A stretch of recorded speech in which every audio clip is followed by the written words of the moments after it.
Trees are the silent architects and constant custodians of Earth. They've been a fundamental part of all the ecosystems on our planet for millions of years. We don't always acknowledge or even notice them, but they're there. And, if they ever weren't there, then we'd be in a lot of trouble. Welcome back to our channel, and today we're answering the essential question: what if all the trees died? Do you need the big questions answered?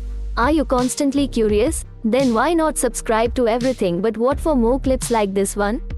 And ring the bell for more thought-provoking content. Let's start by leafing through the vast world of trees, as we currently know them. According to a massive, multi-authored study published in the journal PNAS, in 2022, Earth is home to approximately 73,000 different tree species, including around 9,000 that are currently undiscovered. These range from the towering redwoods to the diminutive bonsai. And, while it's impossible to put a precise number on it, estimates suggest that there are more than 3 trillion individual trees in the world in total. Every single one of them contributes to a green cover that blankets around 30% of the Earth's total land area. These are old souls, as well. Some trees have been witness to the passage of centuries, standing as ancient sentinels on our planet for literally hundreds of years. The Methuselah tree, a bristlecone pine in California, is more than 4,850 years old, making it one of the oldest living organisms on Earth. Meanwhile, there are ancient woodlands and forests dotted all across the world map, all containing within them a unique record of history. The tree kingdom has encountered a considerable number of problems, especially in the industrial age of humankind, but it does still exist and is still vital. Trees might reasonably be called the lungs of the Earth. They play a crucial role in maintaining the balance of atmospheric gases in Earth's atmosphere. Via photosynthesis, trees take in carbon dioxide and release oxygen. Again, if Earth were a body, then somewhere like the Amazon rainforest in particular would be one of its most vital organs. It can be said, then, that trees are our natural air purifiers, filtering out pollutants and providing continuously fresh air for all living organisms. But, then again, that's not all they do. Whenever trees clump together to form forests, woodlands, groves and thickets, they become thriving biodiversity hotspots, hosting a constantly updating mosaic of plant, animal and fungi species. The so-called web of life really relies on trees for shelter, but also for food, energy, and for essentially maintaining the natural order. If the trees disappeared, all of the order that they provide would collapse. Whenever trees are lost, even on a smaller scale, it knocks everything out of balance. Delicate systems get thrown into disarray, and they often can't recover. There is an almost instant ripple effect throughout the food chain, which ultimately leads to the extinction of some species. The plants and animals that do survive are forced to either adapt or migrate. If all the trees on Earth were to disappear, then we'd see this kind of environmental devastation play out to the worst possible degree. Without trees performing photosynthesis, the oxygen levels on Earth would plummet, leading to a gradual suffocation of life. Of course, humans would not be immune to this. And, although we might hope to combat the issue with tech-driven breathing solutions, there is no doubt that in a world without trees most of us would die. Or, in fact, never be born at all. A tree's absorption of carbon dioxide has other key benefits as well, though, including that it plays a major role in regulating the climate, ensuring that temperatures are not only survivable but usually tolerable and even pleasant.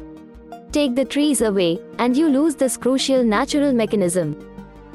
Greenhouse gas levels would soar as a result, triggering runaway climate change. This also means that extreme weather events would become more and more common, all while rising sea levels would continue unchallenged. The trees stop taking carbon, the world heats up, the ice melts, the waters swell. And all of that combined would pose a severe threat to human civilization. All while almost all other habitats quickly and inescapably degrade too. You might hope that Earth would rejuvenate. In even the most dramatic apocalypse hypotheticals, there's usually an expectation that the plants, at least, will one day rise again from the ashes.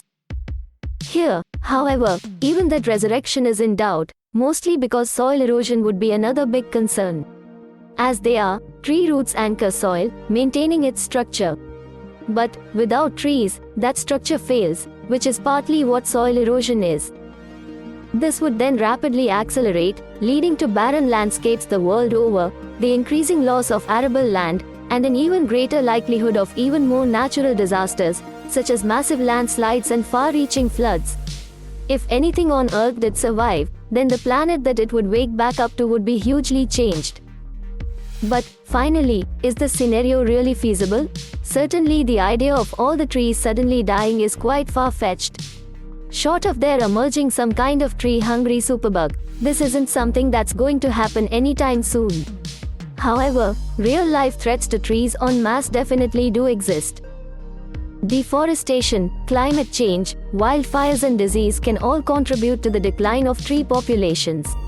It's therefore vital to proactively address these issues to prevent irreversible damage, and to stop us from turning this seemingly far-off hypothetical into something that could actually unfold.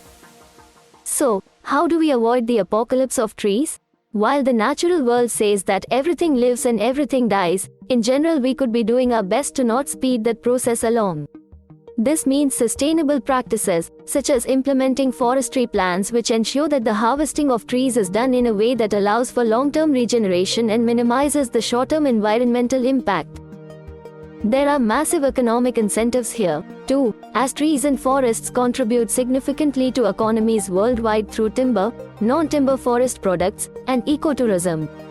If we were to cut trees down to the point of them disappearing, then we'd lose all of that, although the aforementioned loss of oxygen would still be the greater problem. Other ways in which the tree apocalypse could be dodged include reforestation efforts. Planting trees in deforested areas, but doing so in such a way that we are sensitive to precisely what's needed.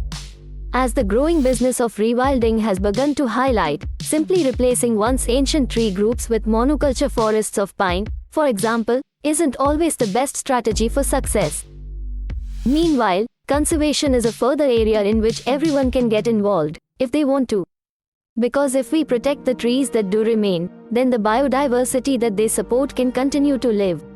Thankfully, in the modern world the importance of trees is at least known, even if that knowledge is often ignored. Today, there are widespread campaigns for tree preservation, with environmentalists, scientists, and concerned citizens all rallying to curb deforestation and for a turnaround in tree fortunes. It could be argued that these kinds of behaviors are humanity returning to its roots, in a literal and figurative sense. In cultures and traditions all over the world, trees hold an often sacred place. They've served as meeting points in history, they've inspired artists and scientists alike, they're often imbued with mystical powers in mythology and folklore. Perhaps the most famous depiction of trees in modern literature is found with the Ents in J.R.R. Tolkien's The Lord of the Rings. And for Tolkien, too, the trees serve as guardians, as well as connecting points between nature and sentient beings. The message here is clear: the fate of trees is intertwined with the fate of all life on Earth. The famous Last March of the Ents was a rescue mission and then some. So, what's your verdict on this alternate reality, but also on how we should view trees in the here and now?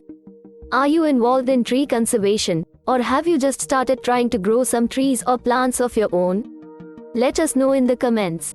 Unfortunately, for all the positive improvements that humankind has made in recent years, decades and centuries, the total loss of trees is more than a mere and fleeting hypothetical.